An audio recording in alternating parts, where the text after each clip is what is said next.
बताई रउआ काहे जिद पे अड़ल बानी? बेचारे उनका से ये सब ना सहन हो पाइल और अपन जान देवे चलल रहन। वो सब में उनका का गलती रहे? माँ बेटा के बीच था कभी कभी कितना कहा सुनी हो जाला, लेकिन वो फिर से एक हो जाला। बड़े मालिक के ऊपर कितना बोझ आ गइल बा। ए रोका, हमरा के ज्ञान सिखावत बाड़ू? ज्ञान ना, सच बोलत बानी। हमरा ऐसन हिम्मत कहाँ। बिना पढ़ले ही हमरा बड़े मालिक के दुख समझ में आवत बा, लेकिन इतना ऊंचा पढ़ाई करे के बाद भी पता ना कहे रउआ उनकर दुख समझ में नहीं के आवत। बताई ना। मुंह बंद करा।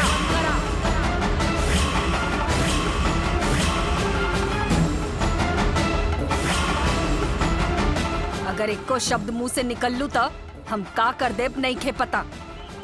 ऐसन मत बोली रउआ। रउआ ना आए तो बड़े मालिक के प्राण चल जाई। समझे की कोशिश करी। फोन रखा तू। अगर तू दोबारा से फोन कैलू तो अच्छा ना होई। रखा।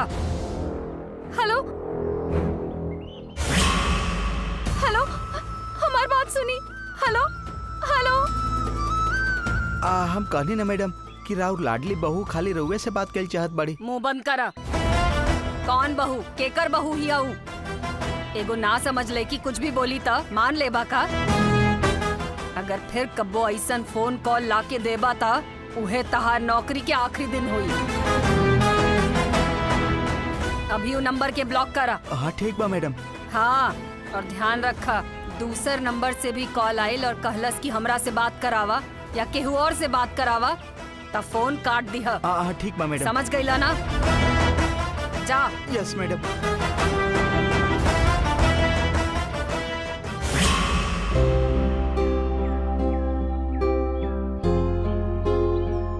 का भइल बेटी? विद्या मैम साहब से बात भइल? बड़का साहब के का हाल बा समझा देलू?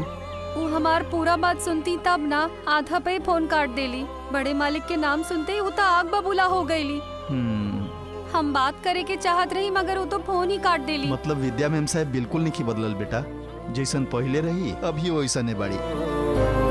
यही से बड़का साहब एकदम आशा छोड़ देले बने, वो निराश हो गइल बने। अब सब भगवान के हाथ में बा।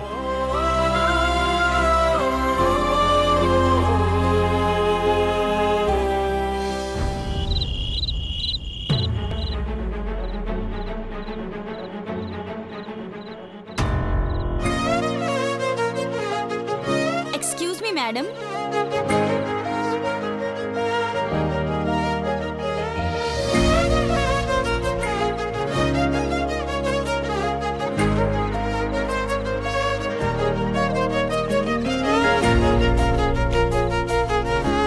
सवेरे ते लागत रहे कि अमेरिका से आइल बाड़ी, सांझ होते देसी गर्ल बन के खड़ा बाड़ी। आवा गायत्री।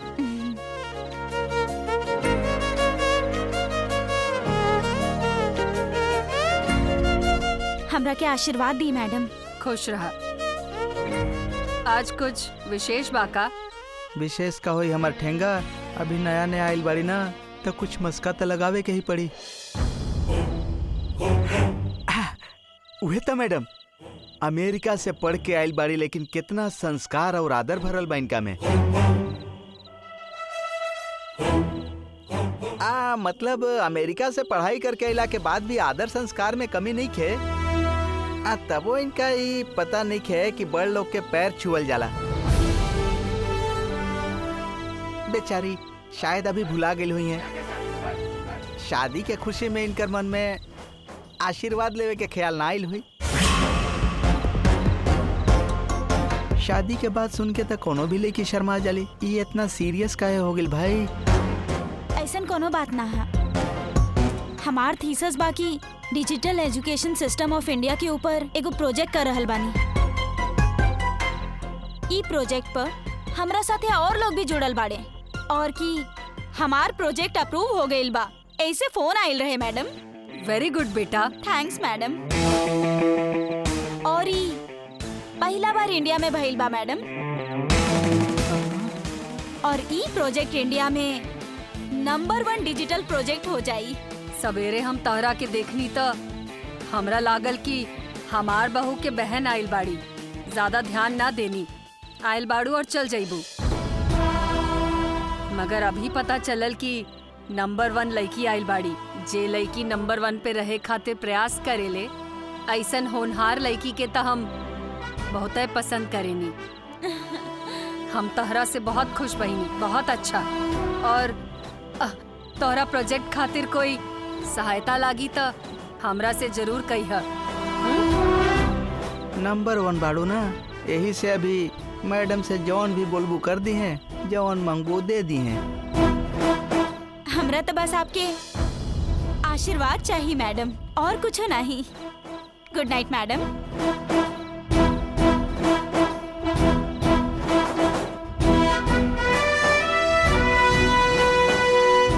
अभी तक कुछ ना चाही बोल रहल बिया, लागत तो शायद ओहू से बड़ प्लान लेके आइल बिया। लड़की के हमेशा ऐसने होखे के चाहिए। हाँ मैडम, लड़की के मतलब संस्कारी और व्यवहारिक होके के चाहे, सुशील होके के चाहे। लड़की ऐसा नहीं होके के चाहे मैडम। अभी जौन लड़की रही वो भी तो संस्कारी और शालीन दिखाई देत रहे ना। नंबर 1 ना दिखल का, ओकर नंबर 1 वाला स्टाइल ना दिखला का। अरे रे, हमरा काहे ना दिखल मैडम, रउआ जैसन बतनी नंबर 1 भी दिखल और रउआ जैसन नंबर 1 शान भी दिखल। और फिर संस्कार में भी तो नंबर 1 दिखाई देला सी। हम कहत रहनी मैडम। लैपटॉप। हाँ। Thank you madam. Good night madam.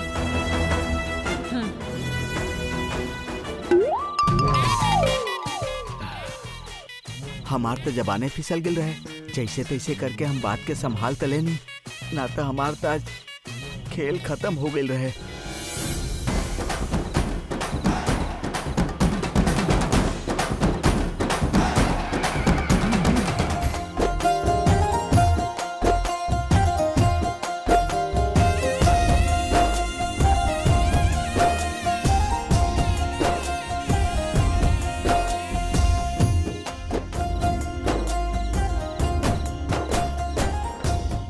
Saraswati, Sushma, आओ तनी।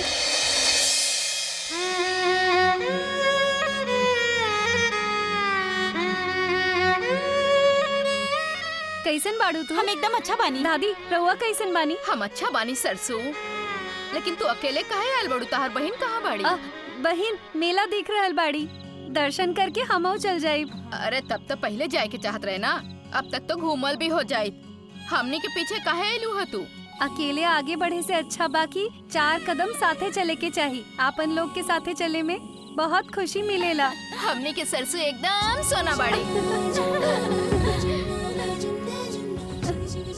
4 कदम तो छोड़ा, 1 कदम भी पीछे ले लता जीवन में 100 कदम पीछे हो जाइबा। बिल्कुल डिले मत करिहा, एकदम तुरंत जवाब दिहा।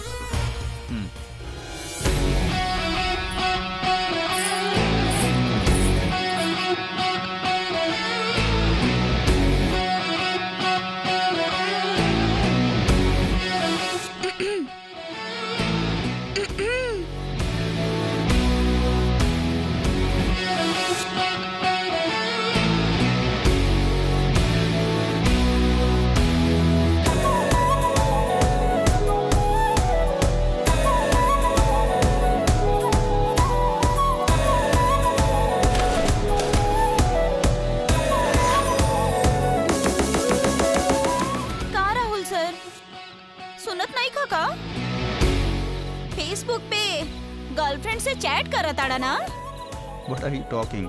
हमार केहू फ्रेंड भी नहीं है, और तू गर्लफ्रेंड की बात करता लो, जे भी बने बिजनेस फ्रेंड बने। ओह सॉरी, एक बार इधर तो देख ला।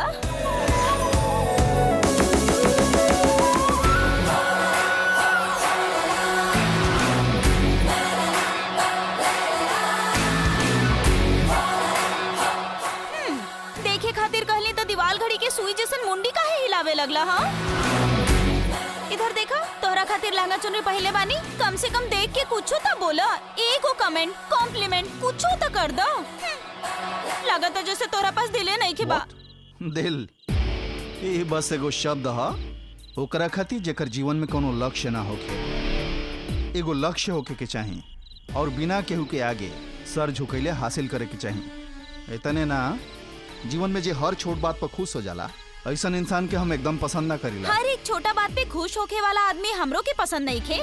बाकी लहंगा चुंदरी में कैसन लगता नी ई तो बता ही सकेला ना तू। हाँ राहुल। सांच बता दी, तू अमेरिका में पलल बढ़ल बड़ू। तहार बॉडी लैंग्वेज के साथे वो तहार हाथ पर बनल जौन टैटू बा ई लहंगा चुनरी साथे मैच नहीं के करत। तारा खातिर मॉडर्न ड्रेस अच्छा बा, वही में अच्छा लगत रहो। You know what, Rahul? I hate traditional wear. चाहे जो भी कहा, लड़की लोग अपन पारंपरिक कपड़ा जैसे साड़ी, लहंगा चुनरी और सलवार सूट में ही अच्छा दिखेली। उनकर सुंदरता ही बढ़ जाला। हमार छोटी बहन के देखा। दीदी। दीदी। ई लहंगा तो बहुत ही सुंदर बा सरस्वती। कहाँ से ले ले बाड़ू? खरीद ली नहीं की, हम सिल्ले बानी। तू सिले बाड़ू? बहुत ही सुंदर बाई त। बहुत बढ़िया बा। कितना अच्छा लागता ना। बिल्कुल अच्छा ना लागता ही हमरा के भी पता बा। बाकी इंडिया आइल बानी ना, ऐसे एजे के संस्कार अपनावे के कोशिश कैले बानी।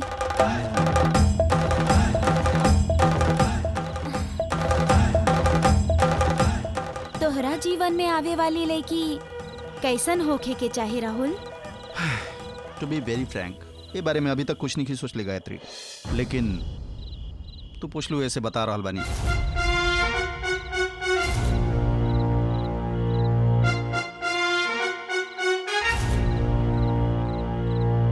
हर समय सब कुछ में सबसे पहले रहे वाली लड़की चाहिए हमरा, जे अपना बारे में सब कुछ जानत होके, जे अपना खातिर जिए जानत होके और जे अपन जिंदगी में एगो लक्ष्य बनैले होके और ओकरा के पूरा करे खातिर वो कुछो करे खातिर तैयार होके। ऐसन लड़की चाहिए हमरा।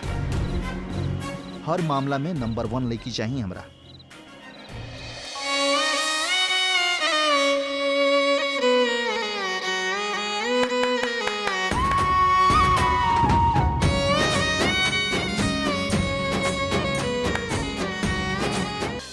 हमार लाइफ में कैसन लड़की ना चाहिए ओकर विशेषता बताई हम तारा के।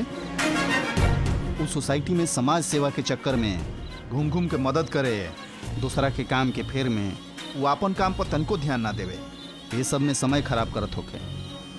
ऐसन लड़की हमरा पसंद ना है, जौन बहुत पढ़ल लिखल और स्टेटस में हमार बराबर के होके। हमरा ऐसन लड़की चाहिए जौन बोले चाले में विद्या देवी मैडम के समान होके। अरे तू रोज का है बाड़ू?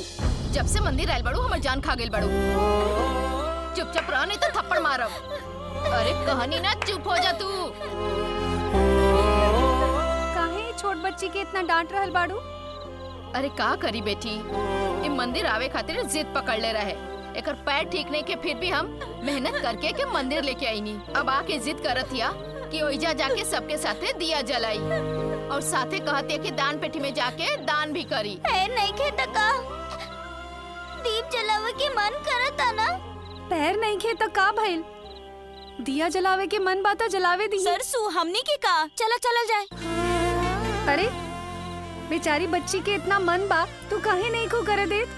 बेटा हमरा साथे दिया जलाइबू का?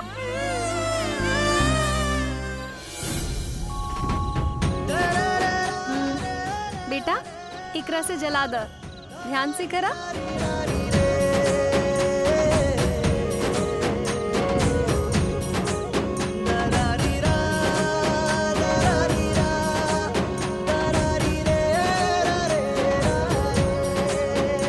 ईला पहले तू ही खींचा।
मैडम,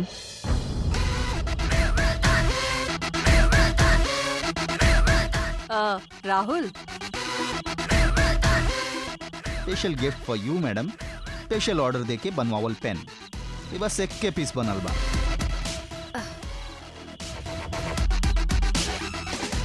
कैसन लगल मैडम? बहुत अच्छा बा। अच्छा कहे ना रही, एकमात्र नंबर 1 पेन, नंबर 1 हाथ में जेबा, अच्छा तो रहबे करी ना।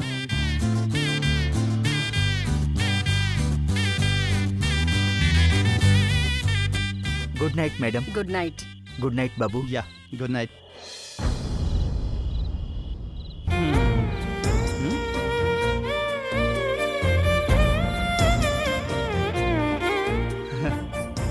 विश्व Bharati Vidya Ratna Shrimati Vikramneni Vidya Devi. Wow, great madam. ऐसा बहुत सारा अवार्ड्स जो साथे हमनियों को छोट बड़ा अवार्ड मिले वाला बा मैडम। हाँ बेटा, जरूर। हम जानता नहीं हमार बेटा की योग्यता, एकरा से भी बड़ा और ज्यादा अवार्ड हमरा बेटा के पास आई। हाँ, तू अमेरिका गयल रहा ना, कहाँ तक पहुँचल हर प्रोजेक्ट? सफल रहल मैडम, लेकिन वो प्रोजेक्ट शुरू करे खातिर इंडिया के कोनो कोना में एगो बढ़न खेती बाड़ी वाला जमीन चाहिए, और वो जमीन मिलते यू डोंट बिलीव मैडम, इतना कम उम्र में एगो बायो फार्मा इंटरनेशनल कंपनी के मैनेजिंग डायरेक्टर बन जाए, और वो कंपनी के 40% शेयर्स हमारा मिले वाला बा। ई त बहुत अच्छा बात बा, हमरा तहरा पे बहुत गर्व बा। तू अपन जीवन में हमेशा सफल होकर। Thanks madam. लेकिन का भइल राहुल? हमनी के जे कुछ भी करे के बा उमे लेकिन शब्द के कोनो जगह नहीं खे, खाली काम पूरा होखे के चाहिए। अच्छा, तोहार लेकिन के कारण का बा? का रुकावट आ रहल बा? जमीन मैडम, इतना बड़ जमीन वो एक जगह पर बहुत मुश्किल बा। अगर किसान मिल भी गईले तो उनके मनावल बहुत मुश्किल बा। अगर कोनो किसान मान गिल तो again it's a big challenge. Agreement हो गिल रहे, रजिस्ट्रेशन हो गिल रहे, सब कुछ हो गिल रहे, परमिशन भी बस मिला ही वाला रहे, बस जमीन देते समय पीछे हट गई। बस ये सब कॉम्प्लिकेशन की वजह से कोशिश कर रहा बनी कि कंपनी के शेयर हमरा नाम पर हो जाए। It's a big deal. हाँ, ठीक कहता रहा, ई त बहुत बड़ा बात बा। लेकिन हमनी के पास तो बहुत बड़ा जमीन बा, किसान के पास से खरीदे जाए तो हमनी के बहुत ज्यादा रुकावट आई। अब एकर हल कैसे निकालल जाब? सांच कहीं तो इतना जमीन हमनी पास बा मैडम। हमनी के पास इतना जमीन कहाँ बा? अब हमनी पास मतलब दादाजी के पास अपन गांव में। ना मैडम, का बोलत बाड़ा तू राहुल? मतलब हम उ बूढ़ आदमी के सामने हाथ फैलाई, हमरा के आपन जमीन दे दी, ई सब बोली उनका से? हमारू घर से, उ गांव से रिश्ता कब के टूट गइल बा। हम उ घर के चौखट पे पैर भी ना रखब। अपन लक्ष्य के पूरा करे में लेकिन के कोनो जगह ना होए के चाहिए, ये बात रहुए कहिला मैडम, तो अभी मना काहे करता नहीं? काहे कि हमरा आपन लक्ष्य से ज्यादा सम्मान महत्वपूर्ण बा। केहू के आगे सिर नहीं खे झुकल, सिर झुकावे के पड़ी तो हम पीछे हट जाए। ऐसा नहीं है madam, it's my dream project. खाली कुछ छोट ईगो के कारण इतना बड़ प्रोजेक्ट के हम छोड़ल नहीं की चाहत। Please madam. ना राहुल, एक बार ना बोल देनी ता ना, ई प्रोजेक्ट तू छोड़ द। अगर तू कोशिश करबा तो एकरा से बहुत अच्छा प्रोजेक्ट मिल जाई। ई प्रोजेक्ट के बारे में अभी तू भूल जा, एकरा बारे में हम तोहरा से बाद में डिस्कस करब।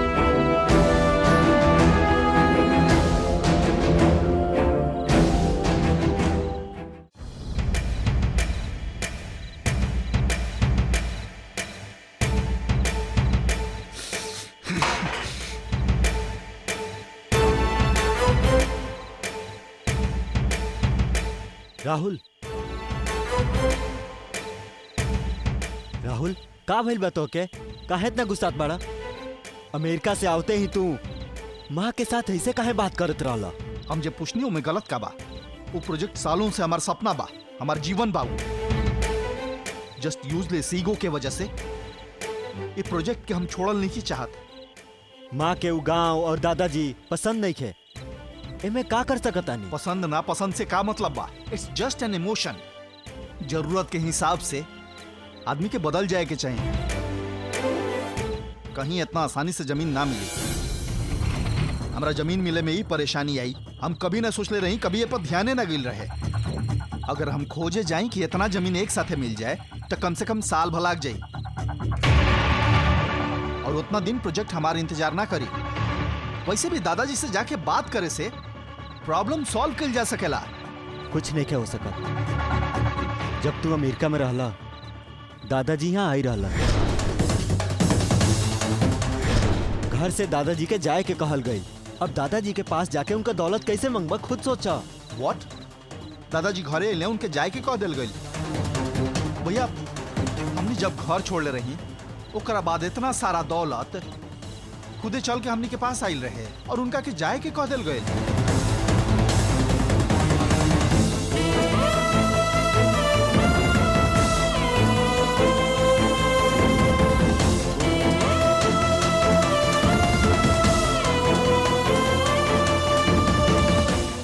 राहुल, हम तहरा के गुस्सा में बोल देनी। हमरा मालूम बा उ प्रोजेक्ट से तहरा बहुत उम्मीद लगल बा, ओकरा के छोड़े खातिर बोल देनी।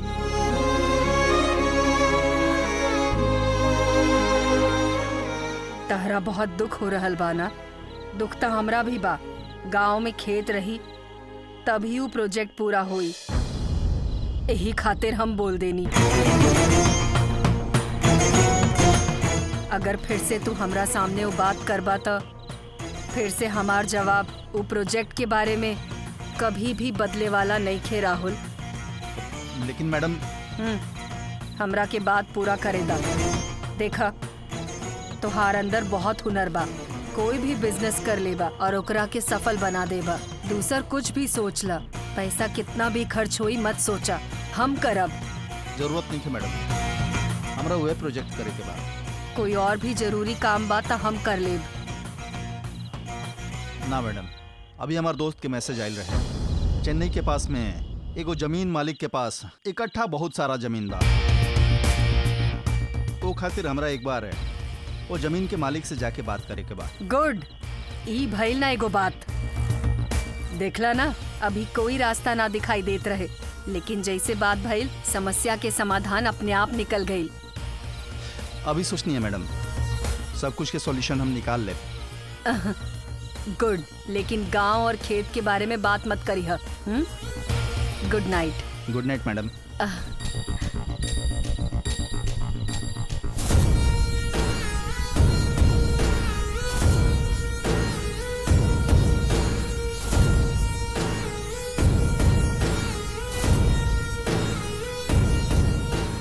तू का बोल रहल बाड़ा? चेन्नई में कहाँ इतना जमीन बा और ताहरा पास कौन दोस्त के मैसेज आई रहे? का चल रहल बा तारा दिमाग में? अभी हम मैडम जैसन सोचत बानी भैया।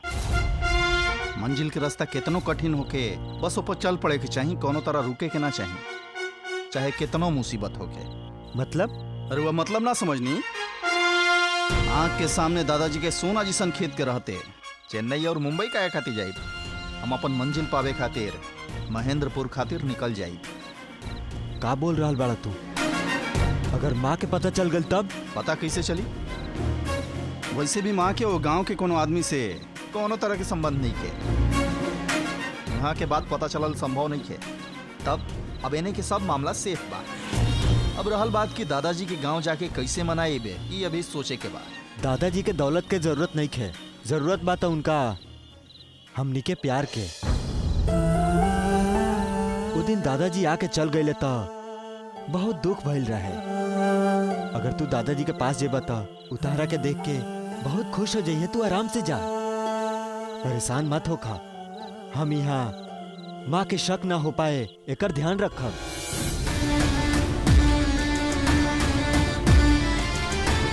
अब हमार भविष्य जहाँ बा भैया, हमरा अब उहें जाए के बा। दर्शन अच्छा से भइल है ना सरसू? बहुत अच्छा से भइल पंडित जी।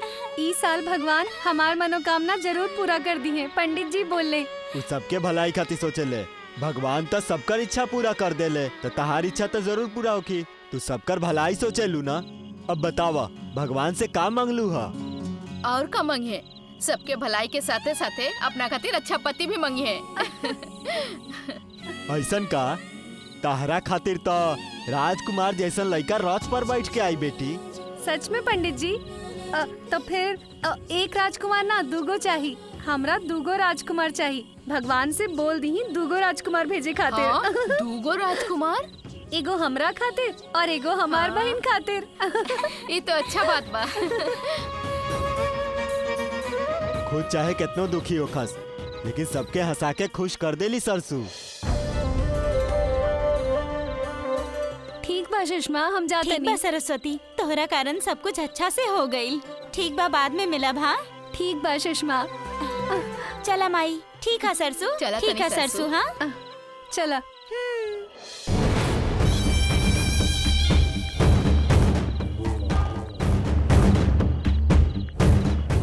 आ गईलू तू लोग, आवा।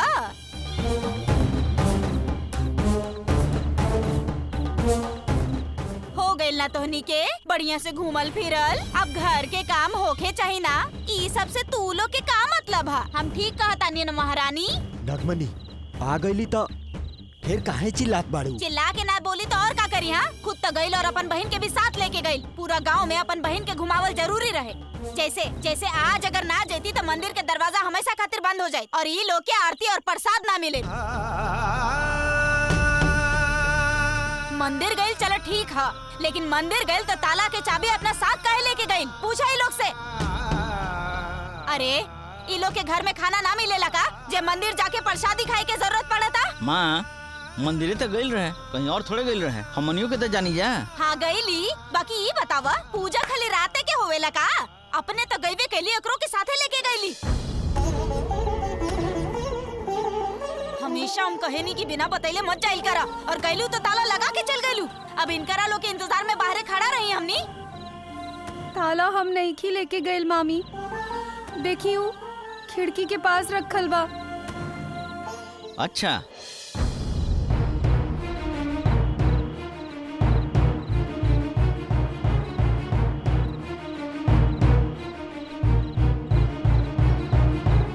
मिल गई चाबी माँ।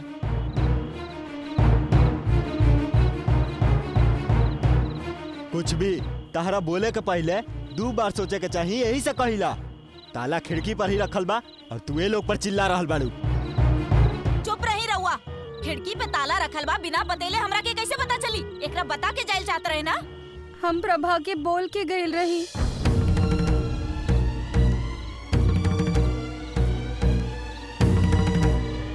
अरे हाँ, ये तो बता के गए रहे। हम ही बतावल भूल गए नी। प्रभा, सरसू जब पहले बतैले रहली ताला के बारे में तो तू काहे भूल गईलू? हे, हमरा के कब बतैलू तू? अरे प्रभा, हम तारा बोल के गइल रही ना कि ताला और चाबी खिड़की पे रख के जातनी। अगर कोई जल्दी आई तो बता दिया। मतलब हम झूठ बोले तनी का? देखा माँ कैसे बोलती आई। देखा ना माँ, वो काहे ना कुछ बोले तनी। अब देखा कैसन जमाना आ गई। हमार बेटी के झूठा बोला ताड़ू? कैसन बाड़ू तू? अरे हमार बेटी के झूठ बोले के ना आवेला, समझ गईलू तू? एक का ऐसन बुद्धि नहीं खे तो हर बाप जैसन। अरे बोल के गइल रहन कि 2 महीना बाद पैसा भेजम, और अब पता ना कहाँ बैठल बड़े। और तू लोग के हमार माथा पे रख के अपने बैठ गइलन, और अब पता ना कहाँ ऐस करत ताड़ा। ई का ह? बीतल बात के हमेशा काहे बोलत रहेलू? अब तो ताला मिल गइल ना, चला अंदर चला।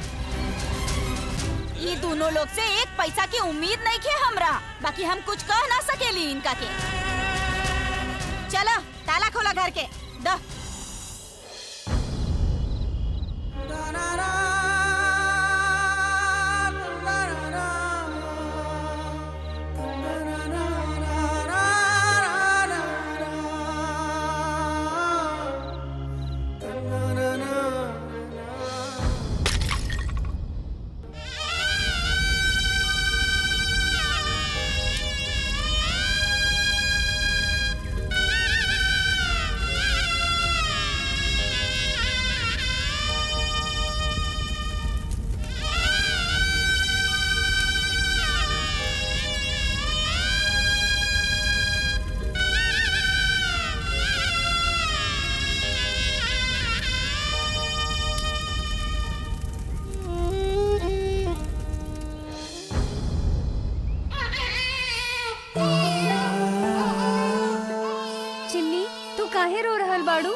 देखा हम खाना बनावत आनी।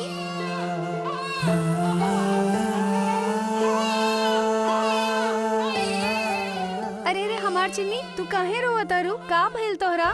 मत रोवा तू, पापा आ रहल बाड़े। चुप हो जा बाबू, मत रोवा चिन्नी, मत रोवा, पापा अभी आ जाई है।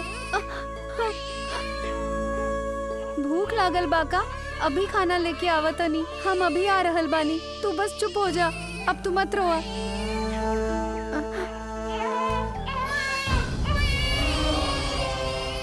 अरे दूध तक खत्म हो गए, दूध वाला दादाजी दूध भी न दिहन।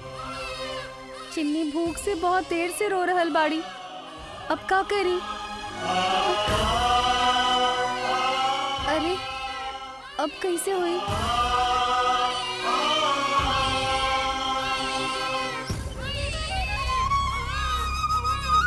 चिन्नी सुना, पापा आ जाई है, तब तक मत रोआ।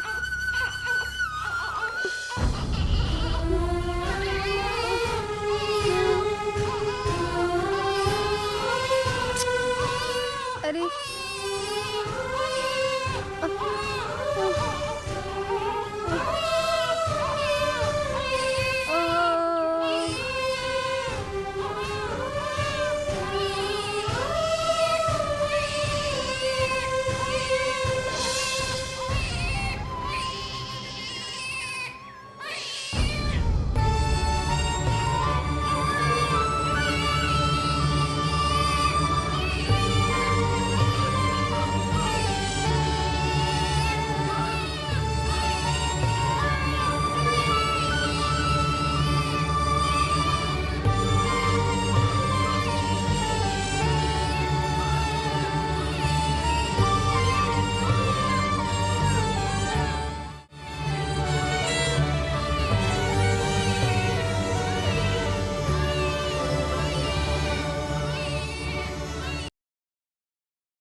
का बात बा सरसों? का बहन एकरा गोदी में लेके बैठल बाड़ू? झूला में डाल के सुता दा। अभी झूला में बहुत जोर से रोवत रही, बेचारी के बहुत भूख लागल बा, घर में दूध नहीं खे, का करी? काहे बेटी, आज दूध वाला दूध ना दिलस? पैसा ना दे आइल रहे, यही से दूध वाले दादाजी दूध ना देलन। लेकिन हमार चिन्नी बहुत रोवत रही, यही से हम ई शहद चटा के इनकरा के सुला देनी।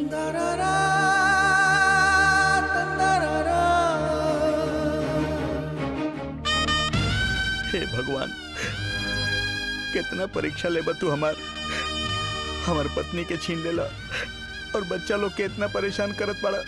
अपन दोस्त के सहायता कैनी था, वो हमनी के गांव से बाहर निकाल देलन और आज हमार बच्चा लोग के भूखे रहे के पड़त बा।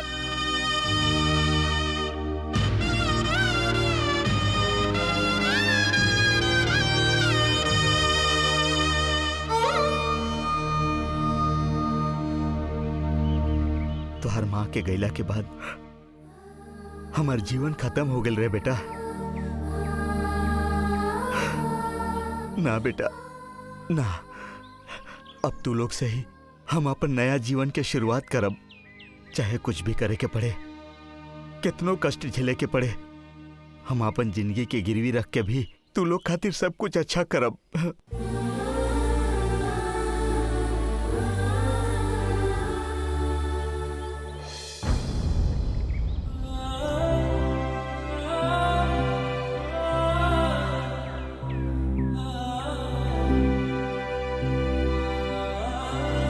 इतना जल्दी निर्णय काहे लेनी है?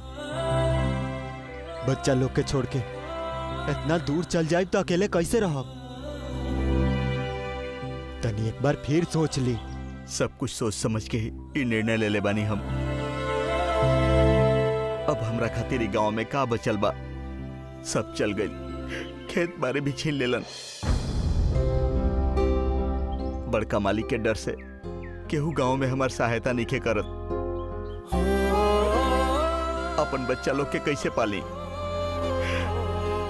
हम तो खेती भी नहीं कर सकत। हमरा पास कुछ नहीं खे। कुछ काम करे खातिर दूसर गांव में जाइला था। हमार बेटी की उम्र में घर के सारा काम करे के पड़ेला और एकर देखभाल भी। ए बच्चा लोग के भविष्य सुधारे खातिर कुछ तो करे के पड़ी ना। हम यहाँ रह तो कुछ ना हुई, इन लोग के जिंदगी बर्बाद हो जाई। यही से काम करे खातिर हम दुबई जाए के सोच ले बानी। हर महीने वहां से हम पैसा भेजल करब। बस एगो मेहरबानी करा, हमार बच्चा लोग के तू अपना साथे रखला तो हर बहुत मेहरबानी हुई। हर महीने इ लोग खातिर हम पैसा भेज दिल करब। तब तक तू सरस्वती और कर बहन के देखभाल करी। ठीक बा जीजाजी, राउर मर्जी। ला पकड़ा बेटी।